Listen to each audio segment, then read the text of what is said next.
আমাদের প্রিয় নবী সাল্লাল্লাহু আলাইহি সাল্লামের হিজরত নিয়ে অনেক গবেষণা হয়, এখনো অনেক গবেষণা, অনেক স্টাডি হয়, অনেক রিসার্চ হয় যে প্রিয় নবী সাল্লাল্লাহু আলাইহি সাল্লাম কিভাবে হিজরত করেছেন। তার হিজরতে এরকম সুনিপুণ পরিকল্পনা ছিল, এত চমৎকার প্ল্যান মাফিক হিজরত করেছেন তিনি যে সেটা রীতিমতো এখনো গবেষণার খোরাক। আপনারা জানেন প্রিয় নবী সাল্লাল্লাহু আলাইহি সাল্লাম হিজরত করবেন যখন মনস্থির করলেন, এর আগে 2টা বৈঠক হয়েছে মদিনার মানুষদের সাথে, মিনার আশেপাশে পাহাড়ের এলাকাতে বায়াতে আকাবা যেটাকে বলা হয়, সেখানে মদিনাবাসীর হাতে হাত রেখে নবী সাল্লাল্লাহু আলাইহি সাল্লাম তাদের বায়াত গ্রহণ করেছেন। এরপর নবী সাল্লাল্লাহু আলাইহি সাল্লাম হিজরতের সিদ্ধান্ত যখন নিলেন আল্লাহর অনুমতি সাপেক্ষে, তিনি সেটাকে সম্পূর্ণ গোপন রাখলেন। এতটাই গোপন রেখেছেন যে নিজের কাছের লোকজনকে বলেন নাই, কাউকে বলেন নাই। কারণ কিছু মানুষকে বললে সেটা আস্তে আস্তে লিক হয়ে যেত, আর মক্কার মুশরিকরা, শত্রুরা, কাফেররা তখন চান্স পেয়ে যেত, নবী সাল্লাল্লাহু আলাইহি সাল্লামকে আর যেতে দিত না, আটকে ফেলত। তিনি বিষয়টাকে গোপন রাখলেন। আবু বকর রাদিয়াল্লাহু তাআলাকে শুধুমাত্র এলান দিয়ে রেখেছেন প্রস্তুত থাকার জন্য, তিনি প্রস্তুত। এদিকে আলী রাদিয়াল্লাহু তাআলাকে যে রাতে তিনি হিজরত করে মক্কা থেকে চলে গেছেন মদিনায়, ওই রাতে তিনি যেখানে শুয়েছেন তার শোয়ার জায়গায় আলী রাদিয়াল্লাহু তাআলাকে ডেকে এনে শুইয়ে দিয়েছেন। তাকে সেখানে শোয়ায় রেখে তারপর নবী সাল্লাল্লাহু আলাইহি সাল্লাম বের হয়েছেন। কেন করেছেন এটা? তার বিছানা খালি রেখে আসতে পারতেন, কিন্তু আরেকজনকে ডেকে এনে সেখানে কেন শোয়ালেন? যাতে করে মক্কার যে মুশরিকরা তাকে এতদিন ধরে গভীরভাবে পর্যবেক্ষণ করছে, মনিটর করছে, নজরদারিতে রাখছে, তাদের চোখে যেন ধুলি দেওয়া যায়, তারা যেন বিভ্রান্তিতে পড়ে যায়। তারা যদি তাকে মনিটর করে থাকে, তাহলে রাতের অন্ধকারে আফসা আফসা কে শুয়ে আছে এটা টের না পাওয়া গেল, বিছানায় কেউ একজন আছে এটা তারা আঁচ করবে বা জানবে উকি মেরে কোনোভাবে, যাতে তারা বুঝতে না পারে যে নবী সাল্লাল্লাহু আলাইহি সাল্লাম বের হয়ে গেছেন ঘর থেকে। এই জন্য তিনি আলীকে সেখানে শোয়ে গেলেন, পরিকল্পনা দেখেন। এরপর যখন তিনি চলে যাচ্ছেন, আসমা রাদিয়াল্লাহু তাআলা আনহা জাতুন নিতাকাইন তাকে দায়িত্ব দিলেন তামউইনের, তাকে দায়িত্ব দিলেন ক্যাটারিং এর, যে আমরা তো মক্কা থেকে গারে সৌরে গিয়ে আশ্রয় নিব বা আশ্রয় নিতে হয়েছে, তো গারে সৌরে যেহেতু অবস্থান করতে হবে কিছুকাল, অতএব এই সময়ে খাবার দাবার তিনি রান্নাবাড়া করে এটা প্রস্তুত করে সেখানে পৌঁছানোর দায়িত্ব তাকে দিয়েছেন, পরিকল্পনা করে গিয়েছেন।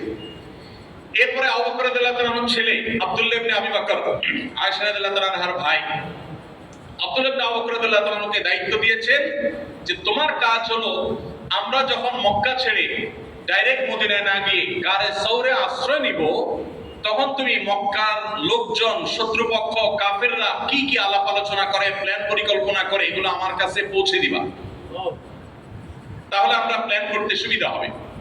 আর তারও আগের প্ল্যান দেখে তিনি হিজরতের জন্য রাতের অন্ধকারে মক্কা থেকে ডাইরেক্ট মদিনার দিকে চলে যেতে পারতেন, কিন্তু যান নাই। মক্কা থেকে বের হয়ে যারা গারে সৌরে গিয়েছেন, হজমরা গেছেন, তারা অনেকে গেছেন, তারা জানেন মক্কার হারাম থেকে একদম কাছে, বেশি দূরে না গারে সৌর। তো নবী সাল্লাল্লাহু আলাইহি সাল্লাম হারাম থেকে বের হয়ে, নিজের এলাকা থেকে বের হয়ে সামান্য কিছু দূর গিয়েই একটা গুহায় গিয়ে, পাহাড়ের চূড়ার একটা গুহায় গিয়ে আশ্রয় নিয়েছেন। সোজা যান নাই। কেন সোজা যান নাই? কারণ সোজা যেতে গেলেই মক্কার মুশরিকরা পিছনে ধাওয়া করে ধরে ফেলবে। এই জন্য তাদেরকে চোখে ধুলি দেওয়ার জন্য কিছু দূর গিয়ে গর্তে আশ্রয় নিয়েছেন। এবার তারা বিভ্রান্ত হয়ে যাচ্ছে, খুঁজে পাচ্ছে না। কয়েকদিন চলে যাওয়ার পর কোনো হদিস না পেয়ে তারা যখন আশা ছেড়ে দিয়েছে, তখন নবী সাল্লাল্লাহু আলাইহি সাল্লাম বের হয়ে মদিনা পথে রওনা দিয়েছে। পরিকল্পনা দেখেন কাকে বলে, কত প্রকার কি কি। আব্দুল্লাহ ইবনে আবু বকরকে দায়িত্ব দিলেন, এদিকে তুমি মক্কার মানুষরা কি কানাঘুষা করে, আলাপ আলোচনা করে আমাদের কাছে সংবাদ পৌঁছাবা।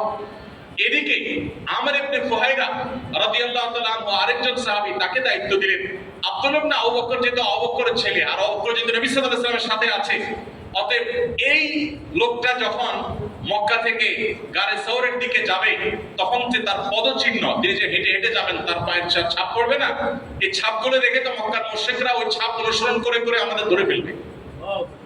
এই জন্য সে পায়ের ছাপটা মুছে দেওয়ার জন্য আমর ইবনে ফুহাইরাকে নিযুক্ত করেছেন যে তুমি তোমার ছাগলের পাল, এক পাল ছাগল নিয়ে আব্দুল্লাহ যখন হেঁটে যাবে, তখন তার পেছন দিয়ে ছাগলের পাল ছেড়ে দিবে, যে ছাগলের পাল হেঁটে ওনার পায়ের চিহ্ন মুছে দিবে। কোন দিকে গেছে এটা তারা আর হদিস পাবে না।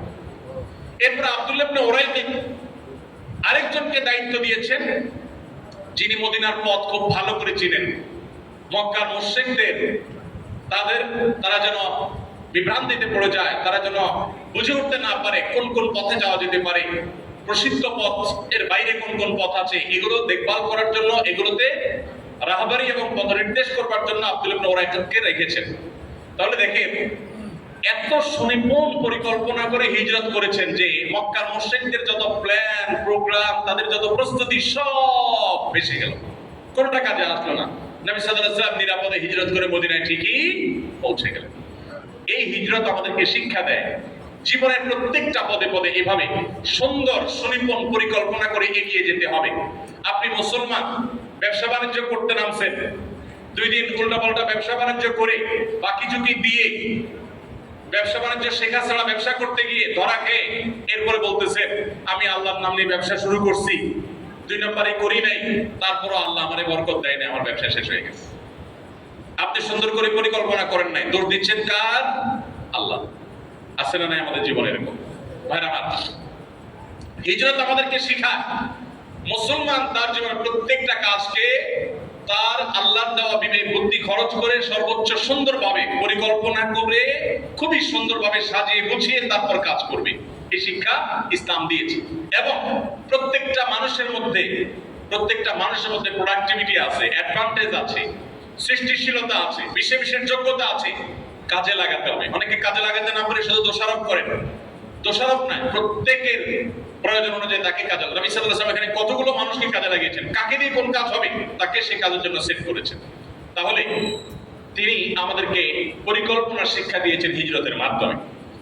নাম্বার 4, হিজরতের মাধ্যমে নবী সাল্লাল্লাহু আলাইহি ওয়াসাল্লাম শিক্ষা দিয়েছেন শুধু পরিকল্পনা করেই আমি সবকিছু করে ফেলবো, মুসলমানের এই বিশ্বাস থাকবে না। মুসলমান পরিকল্পনা ঠিকই করবে, কিন্তু বিশ্বাস থাকবে যে হবে সেটা যেটা আল্লাহ ফয়সালা করেছেন। এজন্য নিজের পরিকল্পনা শতভাগ পারফেক্ট হওয়া সত্ত্বেও মুসলমান দিন শেষে পরিকল্পনা শেষে বলবেন ওয়া উফাউযিদু আমরি ইলাল্লাহ ইন্নাল্লাহা বাসীরুম বিল ইবাদ।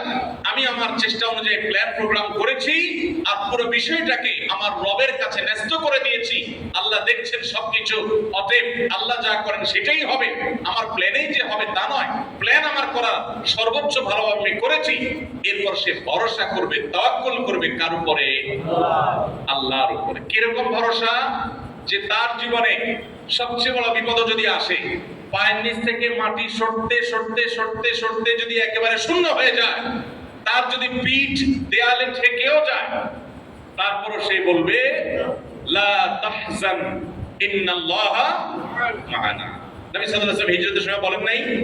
কাকে বলেছেন? তার সফর সঙ্গী আবু বকর সিদ্দিক রাদিয়াল্লাহু তাআলা আনহু যখন বলছিলেন হে আল্লাহর রাসূল, আমরা যে গর্তে আছি, মক্কার মুশরিকরা সেই গর্তের চারপাশে ঘিরে ফেলেছে, উপর থেকে দেখা যাচ্ছে গর্ত থেকে যে ওরা উপরে দাঁড়িয়ে আছে, ওরা চতুর্দিকে খুঁজতেছে, শুধু নিচে তাকালেই আমাদেরকে দেখে ফেলবে। কঠিন সময়, ভয়াবহ অবস্থা। এখনো তো তারা দেখে ফেলবে, শুধু নিচে তাকালেই হয়। এত দুশ্চিন্তায় যখন আবু বকর রাদিয়াল্লাহু আনহু, তখন নবী করিম সাল্লাল্লাহু আলাইহি ওয়াসাল্লাম তাকে কি বলেছেন? আবু বকর, তোমার কি ধারণা, আপনার কি ধারণা ওই 2 ব্যক্তি সম্পর্কে যাদের সঙ্গে তৃতীয় সত্তা হলেন আল্লাহ, তাদের সম্পর্কে আপনার কি মনে হয় যে আল্লাহ তাদেরকে শেষ করে, আল্লাহ যাদের সাথে আছেন তাদের ক্ষতি হয়ে যাবে, এটা আপনি চিন্তা করেন কিভাবে? লা তাহজান, তিনি বলেছেন লা তাহজান ইন্নাল্লাহা, আপনি কোনো টেনশন করবেন না, আল্লাহ আমাদের সাথে আছেন, আল্লাহ আমাকে নির্দেশ করেছেন, সো কোনো অসুবিধা হবে না। ঠিকই মক্কার মুশরিকরা সবই দেখেছে, গুহার দিকে তারা তাকায় নাই, আল্লাহ তাদেরকে তাকাতে দেন না। তাহলে বোঝা গেল ইমানদারের জীবনে সবচেয়ে কঠিন সময় বা সবচেয়ে ভালো পরিকল্পনা করার পরও তাকে তাওয়াক্কুল করতে হবে। কি করতে হবে ভাই? কারণ আল্লাহ কোরআনে বলেছেন ইন্নাল্লাহা ইউহিব্বুল মুতাওয়াক্কিলিন, আল্লাহ তাআলা কাকে ভালোবাসেন? তাওয়াক্কুলকারীদেরকে ভালোবাসেন। ভাইরা আমার, তাহলে আমরা হিজরত থেকে চতুর্থ শিক্ষা পেলাম তাওয়াক্কুলের শিক্ষা, আল্লাহর উপরে ভরসার শিক্ষা, নির্ভরতার শিক্ষা। তাহলে হিজরতের ঘটনা আমাদের জীবনের পদে পদে দরকার, তার শিক্ষাগুলো আমাদের জীবনে দরকার আছে না নাই? এই জন্য হিজরি সনকে হিজরতের সাথে সম্পৃক্ত করা হয়েছে। শুধু আনন্দের ঘটনা শুনে আমরা গর্বিত হতাম, আমরা উৎসব করতাম, ফুর্তি করতাম, আমরা বগলবাজি করতাম, তাতে লাভ হতো কি? আমাদের জীবনের কঠিন সময় থেকে শিক্ষা নেওয়ার জন্য হিজরত থেকে হিজরি সন শুরু হয়েছে। সর্বশেষ এবং 5 নম্বর শিক্ষা হলো আত্মত্যাগ। হিজরত আমাদের কি শিক্ষা দিয়েছে ভাই? আত্মত্যাগ শিক্ষা দিয়েছে। কিভাবে স্যাক্রিফাইস করতে হয়। আপনি হিজরতের আত্মপান্ত যদি অ্যানালাইসিস করেন, স্টাডি করেন, আপনি দেখবেন ত্যাগ ছাড়া কিছু নেই। প্রিয় নবী সাল্লাল্লাহু আলাইহি সাল্লাম ত্যাগ করছেন, আবু বকর রাদিয়াল্লাহু আনহু ত্যাগ করেছেন, সাহাবায়ে কেরাম যারা হিজরত করেছেন একজন একজন করে সবাই কি করেছেন? ত্যাগ করেছেন।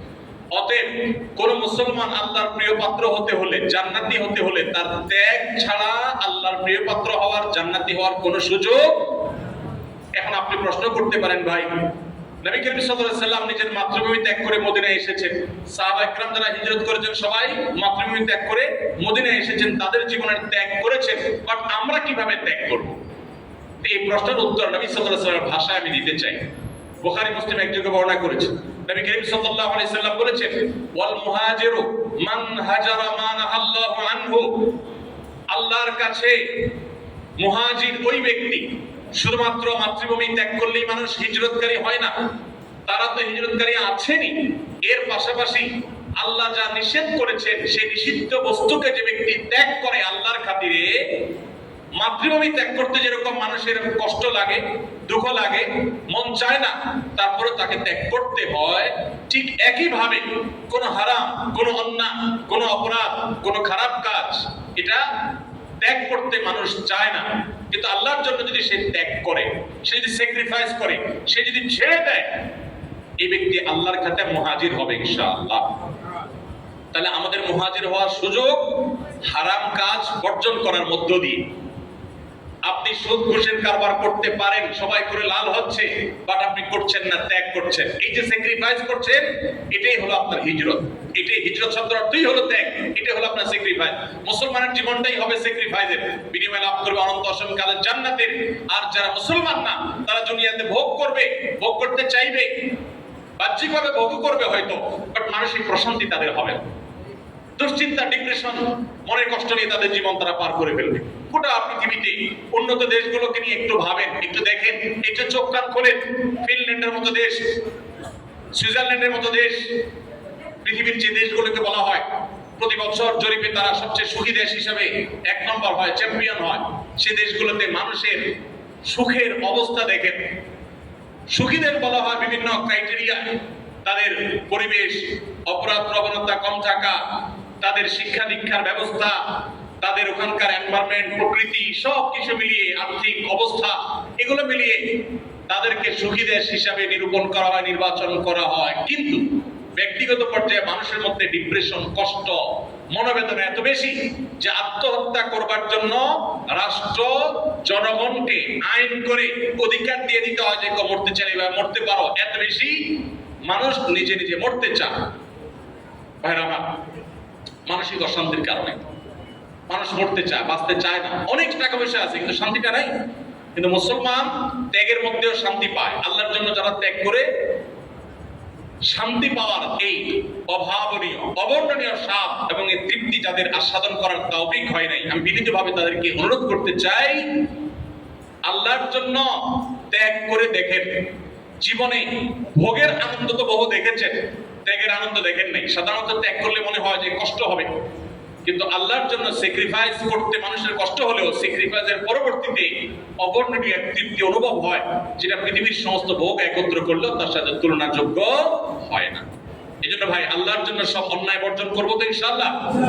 যে বন্ধু আমাকে মাদকের দিকে ডাকে, যে বন্ধু অন্য মেয়েকে টিজ করে, উত্ত্যক্ত করে, যে বন্ধু অন্য বন্ধুদের নিয়ে মাস্তানি করে, যে বন্ধু নামাজ পড়ে না, নামাজ পড়ার ব্যাপারে নিরুৎসাহিত করে, সে বন্ধু আমার বাল্য বন্ধু হতে পারে, অন্তরঙ্গ বন্ধু হতে পারে, সারা জীবনের বন্ধু হতে পারে, কিন্তু আমি তার সাথে সম্পর্ক ছিন্ন করব শুধুমাত্র কার জন্য? আল্লাহর জন্য। যে ওর সঙ্গ আমাকে আল্লাহ থেকে দূরে সরিয়ে দিচ্ছে, তার সঙ্গ আমাকে ভালো কাজ থেকে দূরে সরিয়ে দিচ্ছে, আর সেজন্য আমি আল্লাহকে খুশি করবার জন্য মন্দ সঙ্গীকে ত্যাগ করলাম। এই যে স্যাক্রিফাইস। হারাম সম্পর্কে জড়িয়ে গেছেন, হারাম রিলেশনে জড়িয়ে গেছেন। গোটা দেশ, গোটা পৃথিবীকে শয়তান এবং তার দোসররা ডিজাইন করছে যে তরুণরা সবাই হারাম রিলেশনে জড়িয়ে যাবে, বিবাহ উঠে যাবে, পারিবারিক বন্ধনকে তুলে দেওয়া হবে, পৃথিবী তার ধ্বংসের দিকে চলে যাবে। পৃথিবীর উন্নত দেশগুলো চলে যান। পরিবার কাকে বলে? আবার আস্তে আস্তে তারা বলতে বসেছে পরিবার ব্যবস্থাপনা গরিবদের মধ্যে, বড়লোকদের মধ্যে পরিবার ব্যবস্থাপনা কম। বিদেশে যাওয়ার দরকার নাই, দেশের যে চোখ খুলে তাকালে দেখবেন পয়সা কড়ি যত বেশি, সহায় সম্পদ যত বেশি, প্রভাব প্রতিপত্তি যত বেশি, পাওয়ার যত বেশি, সমাজপতি যত বেশি, দেখবেন দাম্পত্য কলহ তত বেশি, বিয়ে তত বেশি ভাঙে। আর যত গরিব দেখবেন যে বিবাহ তুলনামূলকভাবে তত মজবুত থাকে। মিলায় দেখবেন ভাইরা আমার। তো শয়তান এবং তার দোসররা গোটা পৃথিবীকে ডিজাইন করছে যে মানুষকে যেভাবেই হোক যৌন অপরাধে জড়িয়ে ফেলতে হবে, বিবাহের বাঁধ তুলে দিতে হবে। আপনি হারাম সম্পর্কে জড়িয়ে গেছেন, শয়তানের প্ররোচনা পরিচিত হয়ে এখন আপনার বোধোদয় হয়েছে যে আপনি হারামের পথে গিয়েছেন, আপনি ভালো কাজ করেন নাই। আপনি আল্লাহর জন্য স্যাক্রিফাইস করলেন, কাট করে ফেললেন, দূরে সরে আসলেন। আপনি একটা অন্যায় কাজ করতে যাচ্ছেন, করতে পারেন চাইলে, কিন্তু আল্লাহর জন্য করলেন না, ফিরে আসলেন। ভাইরা আমার, এই কাজগুলো যদি করা যায় তাহলে সেক্ষেত্রে নবী করিম সাল্লাল্লাহু আলাইহি ওয়াসাল্লামের ভাষা অনুযায়ী হিজরত করে মানুষ যে মর্যাদা পায়, আল্লাহ রাব্বুল আলামিন আমরা এরকম আল্লাহর জন্য হারাম কাজগুলো যেগুলো করতে আমাদের অনেক লোভ হয় সেগুলো যদি ত্যাগ করতে পারি, আল্লাহ রাব্বুল আলামিন আমাদেরকে মুহাজিরের মর্যাদা দান করবেন ইনশাআল্লাহ। সবাইকে মুহাজিরের মর্যাদা চাই তো ইনশাআল্লাহ। আল্লাহ তাআলা আমাদের সবাইকে মুহাজিরদের মতো মর্যাদা অর্জন করার তৌফিক দান। আল্লাহর জন্য সমস্ত হারামকে ছেড়ে দেওয়া, বাদ দেওয়া, সমস্ত হারামকে ত্যাগ করার ঈমানের শক্তি আরশে আজিমের মালিক আমাকে আপনাকে আমাদের সবাইকে যেন দান করেন। আল্লাহর কাছে আমরা সবাই দোয়া করি, আল্লাহ আপনি আমাদের সবাইকে মুত্তাকি পরহেজগার বানায় দেন। ওরা ভোগের আনন্দ পেয়েছে, আল্লাহ আমাদেরকে আপনার নির্দেশে ত্যাগের যে তৃপ্তি, আনন্দ, সেটা আস্বাদন করার তৌফিক দান। ভালো করে দেখবেন, কোনো কাজ করতে মন চাচ্ছে, কাজটা অবৈধ, হারাম, যদি আল্লাহর জন্য ছেড়ে দেন, ছাড়তে কষ্ট হবে, কিন্তু ছেড়ে দেওয়ার পর একটা সময় আপনার অনেক ভালো লাগে কাজ করবে, তৃপ্তি কাজ করবে। আপনি চোখ দিয়া সোশ্যাল মিডিয়াতে, ফেসবুকে স্ক্রল করতে গিয়ে বা রাস্তাঘাটে কোনো হারাম নারীকে দেখার সুযোগ আছে, কিন্তু আপনি দেখলেন না, আল্লাহর জন্য কন্ট্রোল করলেন। কন্ট্রোল করতে কষ্ট হবে, কিন্তু যখন পরিবেশটা, জায়গাটা চেঞ্জ হয়ে যাবে, লোকটা চলে যাবে, চোখের আড়াল হয়ে যাবে, তখন আপনার মনের মধ্যে অবর্ণনীয় একটা স্বাদ আপনি অনুভব করবেন। একটা হাদিস রয়েছে, যদি হাদিসের সনদটি জয়ীফ, কিন্তু হাদিসের মর্ম বিভিন্নভাবে প্রমাণিত। সেটা হলো, যদি কেউ চোখের জেনা, চোখ দিয়ে হারাম জিনিস দেখে আনন্দ পাওয়ার যে অপরাধ, সেই অপরাধ থেকে বেঁচে থাকার জন্য কেউ সংগ্রাম করে, কষ্ট করে, দেখবো না আমি আল্লাহকে খুশি করব, আল্লাহ দেখছেন, আল্লাহর কাছে শাস্তির মুখোমুখি হইতে হবে, সেই ভয় থেকে কেউ যদি নিজেকে নিয়ন্ত্রণ করে, কষ্ট সে সাময়িক হতে পায়। হাদিসের মধ্যে বর্ণিত হয়েছে, আবদালতুহু ঈমানান ইয়াজিদু হালাওয়াতাহু ফি কলবিহি, তার অন্তরের মধ্যে ঈমানের মধুরতা সে অনুভব করতে থাকে, সে টের পায়, তার মধ্যে খুশি লাগে কাজ করে যে আল্লাহর হুকুমটা রক্ষা করতে পেরেছি, আমি নিষেধ থেকে বেঁচে থাকতে পেরেছি। তাকওয়ার একটা মজা আছে। আল্লাহ তাআলা আমাদের সবাইকে সেই স্বাদ, সেই মজা আস্বাদন করার তৌফিক দান করুন। সবাই চেষ্টা করবো তো ইনশাআল্লাহ। আমি সব সময় বলি ভাই, হারামের আরামটা হলো চুলকানির মতো। হারামের আরামটা কিসের মতো? চুলকানির মতো। শরীরের কোনো জায়গায় যদি চুলকানি হয় বা চুলকায়, তখন বড় বড় নখ আছে, এদিকে চুলকাচ্ছে, তখন মনে চায় নখ দিয়ে একেবারে গায়ের সমস্ত শক্তি দিয়ে চুলকাতে থাকে। তখন অনেকে এরকম জোরে চুলকায়, জোরে জোরে চুলকানোর সময় অনেক স্বাদ লাগে, খুব তৃপ্তি, একেবারে চুলকানের যে জ্বালাটা পুরোটা মিটানো হয়ে গেছে। কিন্তু চুলকায় শেষ করে নখ বড় বড় নখ দিয়ে বড় বড় করে জোরে জোরে চুলকাইছেন, চুলকায় শেষ করার পরে কি হয়? জ্বালা শুরু হয় কি হয় না? চুলকাতে কিন্তু মজা লাগে, এরপরে কি হয়? জ্বালা শুরু হয়। যত মানুষ অপরাধ করে, অপরাধ করার সময় খুব মজা পায়, অপরাধ করে সারার পর, শেষ করার পর একটা সময় জ্বালা শুরু হয়। এই যে যত দুর্নীতিবাজ ধরা পড়তেছে দেখেন না, একটার পর একটা আছে না? যখন টাকা পয়সা কামায়া লালে লাল হয়ে গেছে, আঙ্গুল ফুলে কলা গাছ হয়ে গেছে, তখন তো খুব মজ মাস্তি আর ফুর্তিতে ছিল। ধরা পড়ার পর মান সম্মান ইজ্জত আত্মীয় স্বজন সমাজ কোথাও মুখ দেখাবার সুযোগ নাই। বাকি জীবন বিদেশে পালিয়ে চোরের মতো পালিয়ে পালিয়ে দুনিয়া থেকে গ্লানি নিয়ে অপমানিত অবস্থায় দুঃখ এবং কষ্ট নিয়ে যখন চলে যাচ্ছে, এই মুহূর্তে যদি তাদের সাক্ষাৎকার নেওয়া যেত, আমি নিশ্চিত নির্ঘাত তারা বলতো যে হায়, এ সকল অবৈধ উপার্জন না করে নিজ দেশে সম্মান নিয়ে যদি দুনিয়া থেকে যেতে পারতাম সেটা অনেক ভালো ছিল। তারা ওই কানাডার বেগম পাড়ায় বাড়ি করে অনেক সুখে শান্তি থাকতে পারে, কিন্তু দিন শেষে সবাই জানে যে লোকটা চোর, সে দুর্নীতিবাজ, সে ডাকাত। এই গ্লানি নিয়ে তার ছেলে মেয়ে তার পরিবার মরণ পর্যন্ত ধুকতে ধুকতে মরবে এবং যাবে। ওই যে চুলকানির সময় মজা ছিল, চুলকানি শেষ হওয়ার পরে জ্বালা শুরু হয়েছে। এই জন্য ভাই, হারাম বর্জন করতে কষ্ট হলেও হারামে যাব না, যদিও আরাম হয় সেখানে। মনে থাকবে তো ইনশাআল্লাহ? যতজন বিবাহ বহির্ভূত অবৈধ সম্পর্ক জড়িয়ে যাচ্ছেন, আরাম বা মজা হয়তো পাচ্ছেন, কিন্তু মনে রাখবেন চুলকানির পরবর্তী যে জ্বালা, এটাও আপনার জীবনে শুরু হবে, অপেক্ষা থাকে। আর কিছু লোক আছে চুলকানি শুরু হলে তারা চুলকায় না। তারা কি করে না? চুলকায় না। তারা একটু হালকা ডলে ডলে কোন রকম জ্বালাটা থামায় রাখে। এদের কি পরে জ্বালা পোড়া হয়? হয় না। এই জন্য ভাই, হারাম করার স্বাদ জীবনে বহু দেখেছেন। হারাম থেকে বেঁচে থাকার কষ্ট আছে, কিন্তু কষ্টের পর যে স্বাদ আছে সেটা অনুভব করার চেষ্টা করেন। সবচেয়ে বড় স্বাদ শুরু হবে মৃত্যুর পর, অনন্তকাল পর্যন্ত সেটা চলতে থাকবে। আল্লাহ রাব্বুল আলামিন আমাদের সবাইকে ইবাদতের স্বাদ, হারাম বর্জন করার স্বাদ আস্বাদন করার তৌফিক দান করুন।